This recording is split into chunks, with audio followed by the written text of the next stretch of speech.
E como é que seria um funcionamento normal dessa insulina? E o que acontece no nosso organismo quando a gente começa a desenvolver essa resistência? A resistência, né, Rafa? Então, legal.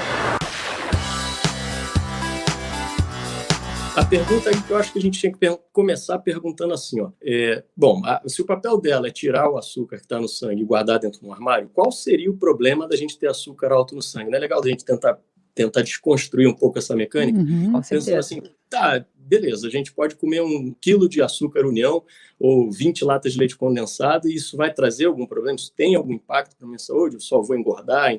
Então, tem. A natureza, o ser humano em vida livre, ele não foi programado para receber uma grande carga de energia de uma forma rápida, imediata, assim. Vamos dizer que a gente, por anos e anos da nossa evolução, a gente tinha que andar em média 8 quilômetros, vamos dizer assim, para a gente conseguir achar um alimento. Se a gente tentar relacionar em que situação em vida livre a gente tinha acesso aos carboidratos, aos açúcares, vamos dizer assim, vocês vão me responder, nas frutas, né, Carlos? É o que a gente vem primeiro na nossa cabeça.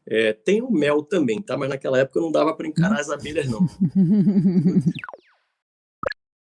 O paralelo que eu ia fazer aqui para vocês, que é muito legal da gente pensar, é o seguinte: o desejo pelo sabor doce, ele sempre esteve presente no ser humano, isso é nosso, tá? Todos nós temos desejo pelo sabor doce. Então, a primeira mensagem que eu acho que a gente tem que pegar é a seguinte: a natureza, ela colocou o alimento ali para a gente, só que ela estava, na verdade, oferecendo coisas que a gente precisa, substâncias, vitaminas, vamos dizer assim, que a gente precisa para viver. Então, a nutrição ali era muito mais importante do que simplesmente satisfazer um desejo animal de busca pelo prazer e fugir da dor. A gente, como civilização, meio que começou a transformar isso com a industrialização da nossa comida. Com isso, a gente traz consequências, então, para a nossa sociedade. A epidemia de obesidade, síndrome metabólica clínica, ela vem, então, a partir dos anos 80, mas mais forte nos anos 90 para cá, se efetivando, vamos dizer assim, como epidemia mesmo, em função do impacto, então, dessa primeira mudança ali, ou primeira não, né, mas essa grande mudança no nosso perfil de alimentação da década de 70 e 80, principalmente aí. Bom, então isso foi, vamos dizer assim, uma nova mensagem, eu ia dizer agressão, mas eu não diria agressão, vamos entender como uma nova mensagem que o meio estava passando para o nosso corpo,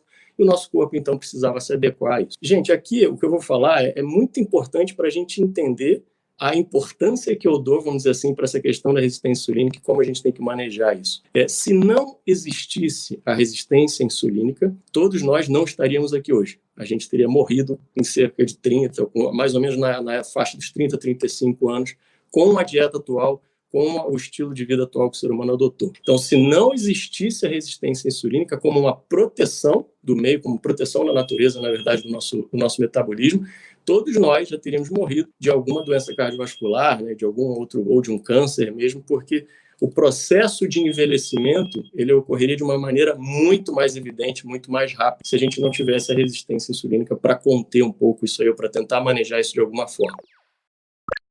Então, as consequências que são obesidade, diabetes, né, o ácido úrico alto, problemas de colesterol e outras síndromes envolvidas com essa resistência, na verdade, elas são sim consequências, mas elas são consequências que a gente precisa tratar hoje em função do estilo de vida que a gente adota. Tá? Então, eu acho que fica mais claro na nossa cabeça quando a gente pensar assim, bom, então você não me respondeu qual é o problema da glicose estar alta no sangue. Eu expliquei que a glicose não era algo tão presente, depois ela se tornou muito presente a partir da industrialização. E açúcar não gruda, açúcar não carameliza. Se a gente pegar açúcar, não fica grudando na nossa mão. Então, eu gosto de trazer essa imagem para as pessoas, eu acho que isso fica muito, muito emblemático, de que quando o açúcar está alto dentro da gente, quando a gente promove essas ondas de glicose dentro do nosso sangue, porque a gente está ingerindo algo com grande teor de açúcar, essas ondas são ondas de caramelização. A gente está, na verdade, caramelizando tudo que está passando na nossa corrente sanguínea. Então, onde estiver passando hormônio, a gente vai caramelizar os hormônios, se estiver passando nossas citocinas, enfim, tudo que as células de defesa, tudo que estiver circulando naquele momento ali, vai ser caramelizado também.